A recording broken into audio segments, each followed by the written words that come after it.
Climate change was a major focus of many world meetings last year, including the United Nations Permanent Forum on Indigenous Issues. We're now bringing you a review on the solutions to climate change around the world. From seed banks in the frozen Arctic to the solar power plant in the Spanish graveyard, people across the world are trying to find ways to safeguard the Earth's future.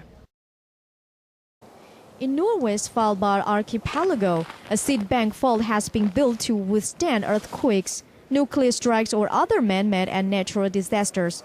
The Svalbard Global Seed Vault was built by Norway for about $9.1 million and was inaugurated in February 2008.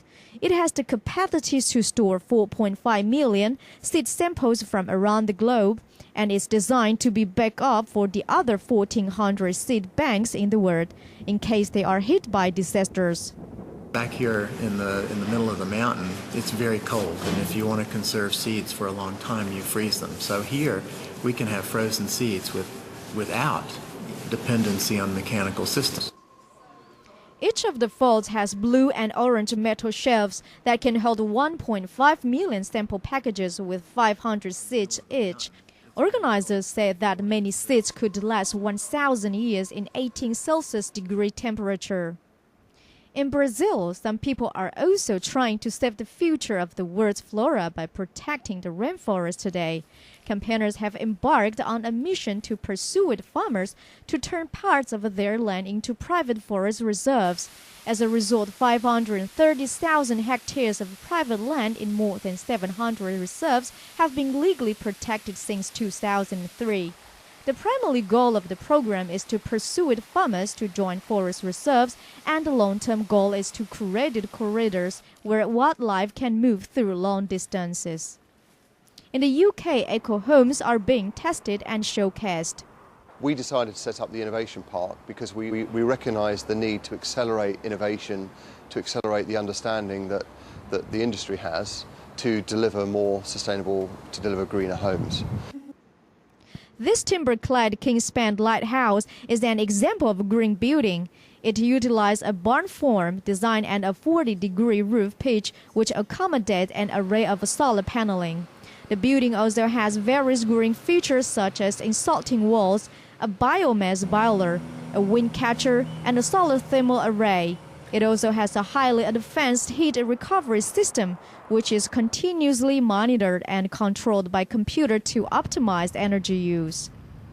Elsewhere in the remote Faroe Island, they also know a thing or two about eco-housing where grass roofs have been used for hundreds of years. Today, architects and families are realizing that grass roofs are great at keeping the heat in this northern chilly climate, and they even produce oxygen and help reduce carbon dioxide.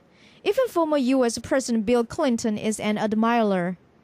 I looked at the old-fashioned roofs with the grass on it, and I was thinking how far ahead of us you are. Now, all over America, we're in a mad rush to green all of our roofs, to put vegetation on our roofs, to cut down on the electric costs and the CO2 emissions that come from having inefficient buildings.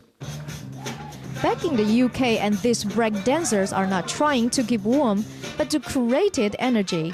The dance floor is converting their energy into electricity to power the disco lights.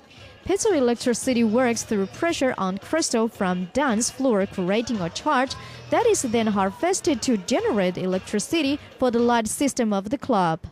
Across the Atlantic, a group of volunteers are helping residents of a remote village in Nicaragua to install renewable energy solutions. I don't know what the calculation is, $1 million or more than millions of dollars of human resource that have been voluntarily given to the project. And that, you never could finance that. You could never finance having 10 engineers just thinking about how a small community could get electricity. Another renewable energy source is biogas from animal manure, and thousands of farmers in Ethiopia are being told how to transform animal dung into biogas and organic fertilizer.